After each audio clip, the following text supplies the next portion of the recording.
So I wanted to do something just a tiny bit different. I've made a short list of topics I want to cover in this video. It's like, I guess I'm inching towards scripting. I just wanted to talk about how the news isn't new. I got into a bit of a discussion with some people, third parties, for making a comment on Caitlin's Substack. And I made the comment because I felt kind of bait and switched. Like she wrote a piece about how the empire's weakness is that it needs people. And I agree. And she's right about what she writes about. So my beef isn't with the article. It's with what I thought the article was about instantaneously from the title. So, you know, if there's any fault, it's mine. I get that. I'm not like trying to scold here. But what I do scold about is when people with a platform who have a gift for investigation, understanding, good ethics, going after the problems, always go after something recent and topical. It seems like fame is always directed at, go on, baby. It seems like fame is always directed at the new hotness. And I'm just annoyed by that because the news isn't new. It's such a hilarious thing. They call it the news because it's like new events, new plural news. But if you dig in, it's never really new. It's just recent. Like, cop did horrible thing today. You know, it's like George Floyd. It's like, well, cops have been killing people forever. And you can do that with any type of event. It's like how I put it in the comment when I talked about it this morning was like, Gaza is not our first genocide and America is not our first empire. And if we, okay, go back. My cat's doing laps. If we focused on the root causal things rather than the furthest downstream outcome, maybe we could prevent this stuff instead of this endless cycle of evil being perpetuated, people complaining, new evil being perpetuated, people complaining, and nothing ever gets fixed. And this is why you can't focus on today's thing over and over and over and over and over. It's like the replication crisis in science. You have everybody wants to be the founder. They want to discover the new particle, but they don't want to confirm that any of the stuff we thought we knew, we actually knew.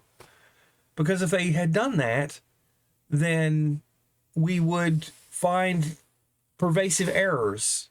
We could study the errors that we do make and refine our process and get to the point where we don't need a constantly new thing because we have the answer, you know? And this is what I've done my entire life. Like, I've always, for whatever reason, I trace stuff back. That's just how my brain works.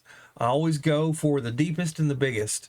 It's like I'm a tunneler. I like finding a big fat root, you know?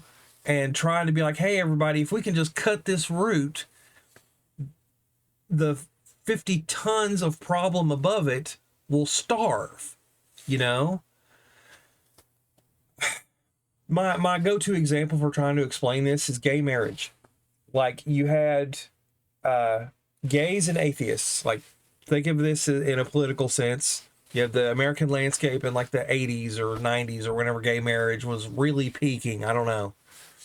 I always thought that marriage itself was a violation of church and state. We shouldn't have government-sponsored religious rituals. Like, we shouldn't have marriage as a legal entity, and this for the same reason we shouldn't have baptism as a legal entity. It's a religious ritual. People can get married. I'm not saying ban marriage. I'm saying just don't give it any legal weight. Have some other way of linking people legally, you know? And we kind of already have that. It's like civil unions or whatever. separate the religion aspect from the legal aspect. Now, if the separation of church and state atheists and the gays had unified on that front, they could have obviated the need for legal gay marriage by making it no need for marriage, thus legalizing marriage of any sort, for the same way you can legalize any religious ritual. You know, it's like, okay, you love your wife, wonderful.